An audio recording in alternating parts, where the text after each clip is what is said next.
Welcome back. If you're a drinker, we hate to be the ones to break some sobering news to you, but a major new study says no amount of alcohol is good for your overall health, not even that cheeky glass of red wine you might be holding as we speak on a Friday evening. A survey in the Lancet Medical Journal says the overall risk of liquor outweighs any known benefits. It says alcohol accounted for nearly 1 in 10 deaths in people between the ages of 15 and 49. That data was recorded in 2016. Across all age groups, alcohol was associated with 2.8 million deaths that year.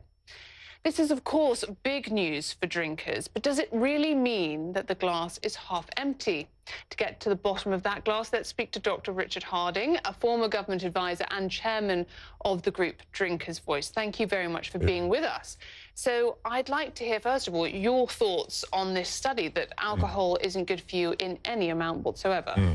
Well, what this study concludes is that there's no benefit to alcohol consumption at any level of consumption globally, taking a global approach in the way it is consumed today. That's the conclusion it reaches. What would be a mistake, I think, is to draw any conclusion about the relevance of this to giving advice to any consumers in any individual country. And there are a number of reasons for this. The data source is absolutely huge. It's 694 data sources from 195 countries. And they fed the data into a mathematical model and came up with this conclusion.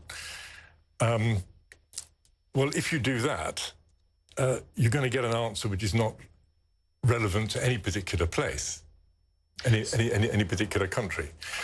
Alcohol consumption is highest in countries which have the greatest life expectancy, and it's lowest in the lowest life expectancy. There's lots of different factors which influence the health outcome.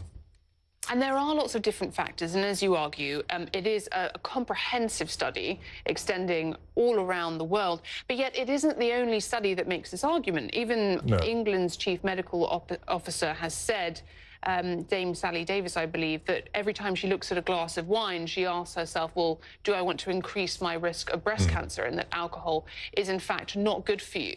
So why is there so much disagreement within the medical community? For example, in contrast to something like cigarettes, where people have a fairly cut and dry idea of the fact that it's always detrimental to health. Why is there so much dispute when it comes to alcohol? Well, I mean, the UK guidelines were a result of a mathematical model as well. They used to model. So what's wrong with mathematical models? Well, the way public health advice is normally formulated is you take observational studies on the effect of different lifestyle characteristics on the outcome of mortality or disease. So, so you're looking for characteristics where people live the longest or have the lowest prevalence of disease. That's why we're encouraged to exercise regularly, not to smoke, have a healthy diet, eat lots of fruits and vegetables. If you carry out the same exercise with alcohol in Western countries, European countries and UK and the States, you can draw upon an enormous number of studies dating back nearly 50 years, which are highly consistent, which show a J-shaped relationship between disease outcome and consumption.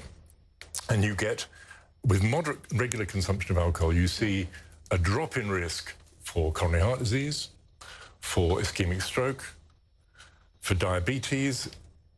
In the last 20 years, you've seen evidence for a protective effect for moderate consumption, for dementia and Alzheimer's disease. Okay, and that even survives when you come to the all-cause mortality, which is death from all causes.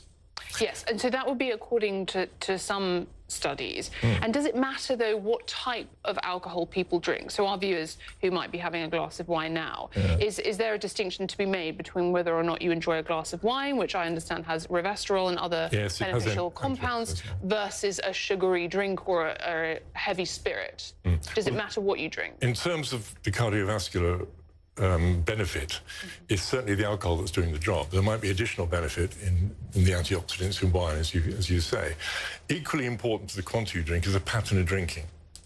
And it's incredibly important not to get intoxicated and not to binge drink. But this body of evidence over this long period of time has clearly shown that people in Western society who drink moderately and regularly tend to have longer and healthier lives than either heavy drinkers or abstainers. Right. And that message is lost here. The other thing in this study which they've done, which they really shouldn't do, is they've mixed together acute and chronic harms. Now, acute harm is when somebody drinks alcohol, their judgment is impaired, they have an accident, drinking and driving, fall off ladder or whatever it is. Yes. And chronic harm is the effect of alcohol consumption on chronic disease over the long period. And there certainly are. And they've mixed them up. Well, there are question marks about the methodology, certainly, but I appreciate you giving us the alternate perspective, and also clearly there's areas where you do agree. For example, intoxication or binge drinking is definitely wrong in the study, and you would also agree with that. So absolutely. Thank you for joining us. Thanks, Thank you. Dr. Harding.